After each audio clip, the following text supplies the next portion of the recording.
पूर्व प्रधानमंत्री चौधरी चरण सिंह जी की आज 120वीं जयंती है और हवन का आयोजन यहाँ पर किया गया है और हमारे साथ मौजूद हैं चंद्रशेखर आजाद रावण।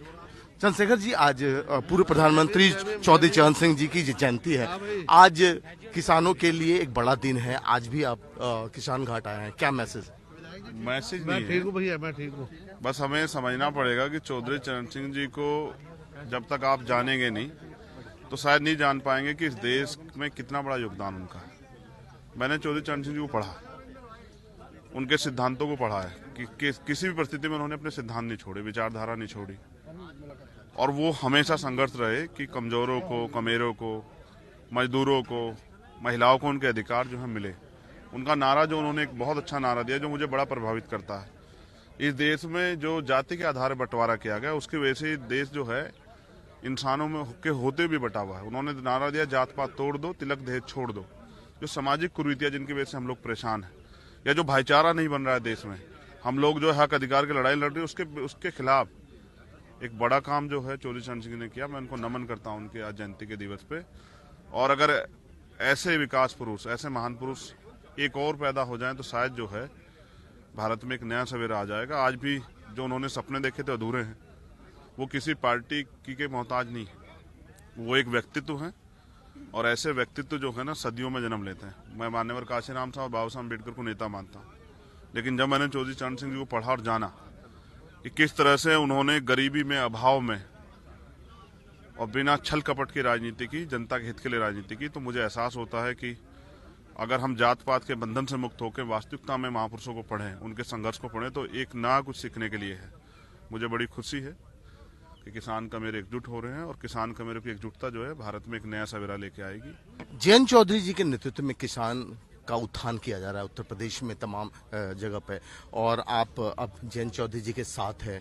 खतौली की जीत में आपकी एक बड़ी भूमिका मानी जा रही है, इसको कैसे देखते हैं? नहीं, हम लोग अपना काम कर रहे हैं।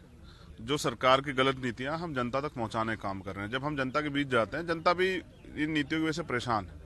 आज किसान परेशान है, नौजवान परेशान है, महंगाई बढ़ रही है, भ्रष्टाचार बढ़ रहा है, बेरोजगारी बढ़ रही है, सीमाओं पे जो है सीमाएं सुरक्षित नहीं है। प्रधानमंत्री का जो 56 इंच का सीना चाइना के सामने जाते ही जो है कमजोर पड़ जाता है। हमें हर क्षेत्र में जो है इस लड़ाई को लड़ना है। तो ये एक लड़ाई खतौली की लड़ाई नहीं है, ये भाईचारे की लड़ाई है। मुजफ्फरनगर से जो नफरत के बीज बोए गए थे उसके बाद देश को ने जो सहा है, अब हम वहां से प्यार का पैगाम देके, भाईचारा का पैगाम देके उस राजनीति के ऊपर जो है एक चोट करने का काम कर रहे हैं।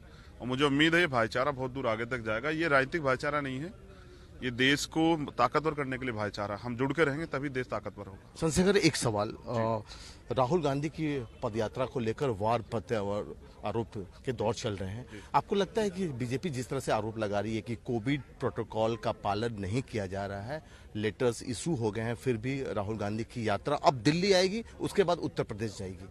देखिए, राहुल गांधी जी को उनकी यात्रा के लिए बधाई। विपक्ष के लोग एक सार्थक प्रयास कर रहे हैं, बहुत अच्छी पहल है ये। लेकिन आप अगर कोविड प्रोटोकॉल की बात करें, मैं मानता हूं उनका पालन होना चाहिए, लेकिन ये पालन सिर्फ विपक्ष के लिए नहीं होना चाहिए, सरकार के लोग भी करें। कल प्राइम मिनिस्टर मैंने देखा, उन्होंने संसद में जो है ना मास्क लगाया हुआ था और वहीं एक शादी में घूम रहे थे तो सब लोग बिना मास्क के थे। तो ये जो दुरहा है और जिस तरह से सरकारी मशीनरी और कोविड का भी जो है हम लोग मिसयूज कर रहे हैं विपक्ष के खिलाफ।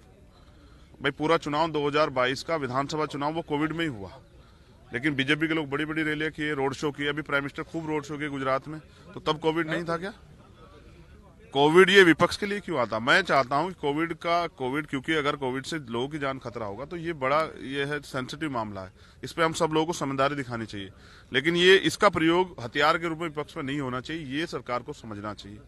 मुझे लगता है कहीं ना कहीं तो उस यात्रा से बीजेपी को नुकसान हो रहा है, इसलिए जो है ज्यादा सख्ती दिखाई जा रही है। और उम्मीद है कि ये जो लड़ाई है विपक्ष की, ये साझा लड़ाई इस सरकार को सबक सिखाने का काम करे, क्योंकि जनता में विरोध है। एक अंतिम सवाल चंद्रशेखर, निकाय का चुनाव होना है उत्तर प्रदेश में, आपको लगता है कि आपकी भूमिका जयंत जी के साथ अब इस निकाय चुनाव में फिर से खुल के आएगी? मैं जिम्मेदारी अपनी अदा करूंगा। मैंने आपसे पहले भी कहा कि जयंत जी भाई हैं और मैं भाई होने के नाते कंधे से कंधा मिला के इस लड़ाई को आगे बढ़ाऊंगा, क्योंकि ये लड़ाई उत्तर प्रदेश की जनता के हितों की लड़ाई है। जिस तरह से अग्निवीर का मामला हो या किसानों का मामला हो या मजदूरों का मामला हो या दलित पिछड़े कमेरों का मामला हो, आदिवासियों का मामला, सारे मामले आजकल जैन जी संसद में उठा रहे हैं। इससे स्पष्ट होता है कि वो लड़ाई एक जो है विराट रूप ले रही है, उस लड़ाई को हमें ऐसे मजबूत कर रहा है। आपसे बात करने के लिए शुक्रिया। कैमरा पर्सन रोहित के साथ पुष्कल, भारत समाचार, दिल्ली।